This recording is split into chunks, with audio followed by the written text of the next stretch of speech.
1937 December മാസത്തിൽ ലണ്ടനിലെ Stamford bridge സ്റ്റേഡിയത്തിൽ ഒരു ഫുട്ബോൾ മത്സരം നടക്കുകയാണ്. ചെൽസി എഫ് സിയും ചാൾട്ടൺ എഫ് സിയും തമ്മിലുള്ള മത്സരമാണ്. കളി തുടങ്ങിയപ്പോഴേ കുറച്ച് ഫോഗ് ഉണ്ടായിരുന്നു. 60 മിനിറ്റായി കളി തുടങ്ങി 60 മിനിറ്റായി കഴിഞ്ഞപ്പോഴേക്കും ഫോഗ് കൊണ്ട് നിറഞ്ഞു സ്റ്റേഡിയം. പരസ്പരം അങ്ങോട്ടും ഇങ്ങോട്ടും കാണാൻ പറ്റാത്ത അവസ്ഥയായി. അങ്ങനെ ആ മാച്ച് ഉപേക്ഷിച്ചു. പക്ഷേ ചാൾട്ടൻ്റെ ഗോൾ കീപ്പർ സാം ബർത്രാം കളി ഉപേക്ഷിച്ച കാര്യം അറിഞ്ഞില്ല. കാരണം അദ്ദേഹത്തിൻ്റെ പിന്നിൽ ജനങ്ങളുടെ ആരവം കൊണ്ട് റെഫറിയുടെ വിസിലൊന്നും അയാൾ കേട്ടില്ല.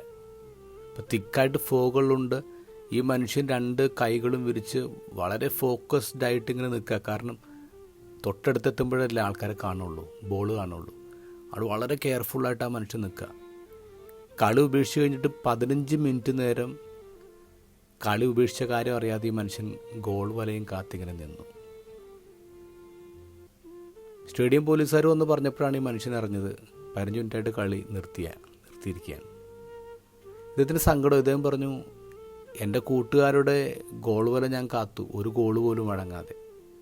പക്ഷെ അവരെന്നെ മറന്നുപോയി. നമ്മുടെ ലൈഫിൽ ചിലപ്പോൾ ഇത്തരം സങ്കടങ്ങൾ കയറി വരാറുണ്ട്. നമ്മൾ ഈ ലോകത്തിൽ ആരെ പ്രൊട്ടക്റ്റ് ചെയ്യാനാണോ ജീവിക്കുന്നത്, അവർ പോലും ചില ഫോഗ് നിറഞ്ഞ നിമിഷങ്ങളിൽ നമ്മൾ ഉപേക്ഷിച്ച് പോവും, നമ്മൾ ഒറ്റയ്ക്കായി പോവും. അങ്ങനെയുള്ള സമയത്ത് ധ്യാനിക്കാൻ പറ്റുന്നൊരു വാക്കാണ് ഇന്നത്തെ ഗോസ്പൽ. ഒരാൾ പോലും നശിച്ചു പോവാതെ എല്ലാവരും രക്ഷ പ്രാപിക്കാൻ ദൈവം തൻ്റെ ഏകജാതനെ നൽകാൻ തക്കവണ്ണം ലോകത്തെ അത്രമാത്രം സ്നേഹിച്ചു. നമ്മൾ ഒറ്റപ്പെടുത്താത്തൊരു ദൈവം ഉണ്ടെന്ന് എപ്പോഴും ഓർമ്മയുണ്ടാവണം. ഒറ്റപ്പെടലിൻ്റെ നെറുകയിൽ ഒരു കുരിശ് നാട്ടണം.